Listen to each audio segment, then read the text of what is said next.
प्रिय भक्तों, आप सभी को तुलसी विवाह की हार्दिक शुभकामनाएं। आज बात करने वाले हैं सबसे पहले देवउठनी एकादशी कब की है, क्या है शुभ मुहूर्त, कौन सी तारीख को रखना है व्रत, सारी बातें करेंगे। तो चलिए वीडियो को करते हैं शुरू।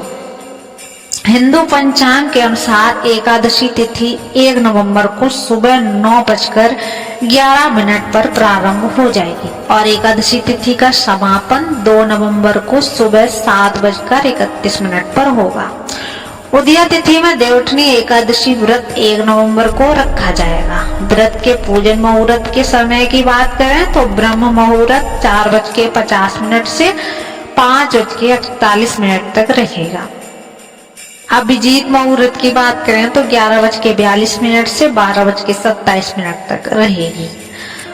तो दोस्तों अब बात करते हैं पारण की। तो एकादशी व्रत का पारण 2 नवंबर को किया जाएगा। व्रत पारण का शुभ मुहूर्त दोपहर के 1:11 से दोपहर के 3:23 तक रहेगा।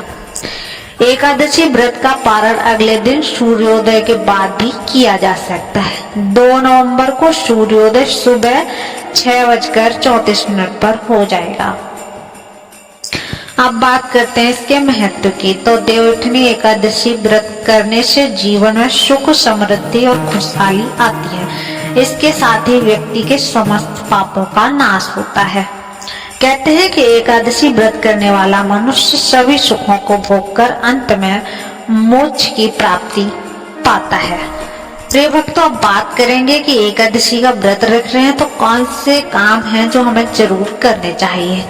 सबसे पहले एकादशी के दिन व्रत जरूर करना चाहिए। आप अपनी श्रद्धा के अनुसार निर्जला व्रत भी कर सकते हैं। इस दिन भगवान विष्णु के भोग में तुलसी जो है उसको जरूर शामिल करें, क्योंकि उनके बिना प्रभु श्री हरि का भोग अधूरा माना गया है। साथ ही एकादशी की शाम को घर के प्रवेश द्वार और तुलसी के पास घी का दीपक जलने से भी आपको शुभ परिणाम देखने को मिलते हैं।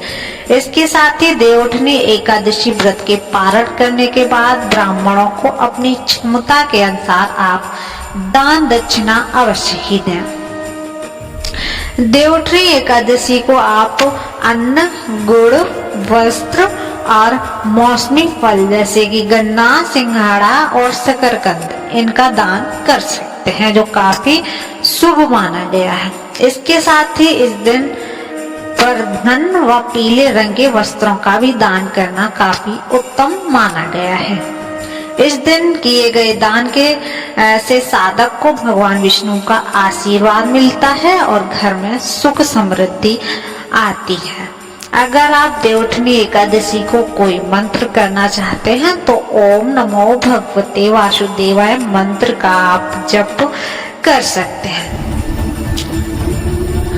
उसके अलावा भी आप मंगलम भगवान विष्णु, मंगलम गरुड़ध्वजम, मंगलम पुंडरीकाक्ष, मंगलाय तनोहरि जो मंत्र है उसका भी आप जो है कर सकते हैं चैट। दोस्तों, ध्यान रखने वाली बातें ये हैं कि ये सब चीजें हमें आपको जो बता रहे हैं वो काम एकादशी के दिन ना करें। तो कौन से काम है वो? एकादशी के दिन आपको विशेष ध्यान रखना है कि इस दिन तुलसी जो है उनको जल अर्पित ना करें, क्योंकि ऐसा माना जाता है कि एकादशी के दिन माता तुलसी भगवान विष्णु के निमित्त निर्जला व्रत करती हैं, तो आप उनको जल अर्पित ना करें। इसके साथ ही भगवान विष्णु के भोग में शामिल करने के लिए आप जो तुलसी रखते हैं वो एक दिन पहले ही तोड़ के रख लें। उस दिन आप एकादशी को तुलसी स्पर्श ना करें। दोस्तों, अब बात करते हैं एकादशी जो है क्यों मनाई जाती है, क्या इसका कारण है। तो देवउठनी एकादशी का सभी एकादशी तिथियों में सर्वाधिक महत्व बताया गया है।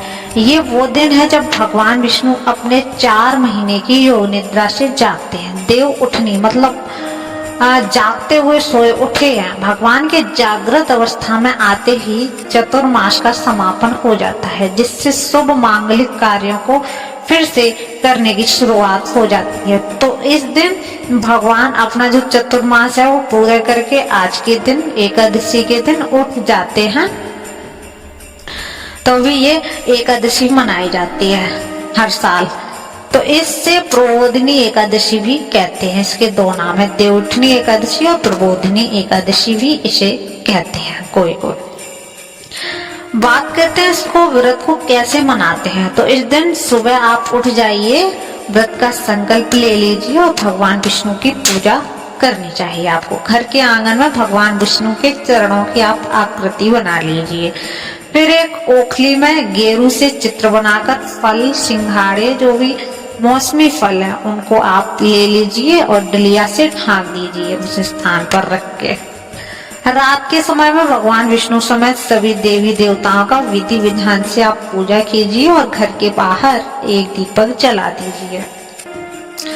रात में भगवान को शंख, घंटा, घड़ियाल आदि बजाकर पूरे श्रद्धा भाव भक्ति से आप पूजा कीजिए। और पूजा करते समय आपको ये वाक्य बार बार दोहराना है कि उठो देवा, बैठा देवा, अंगुरिया चटकाओ देवा, नई सूत नई कपास, देव उठाए कार्तिक मास। ये आपको बार बार बोलना है। इसके बाद भगवान विष्णु की आरती करें और प्रसाद सभी लोगों में आप बांटते हैं।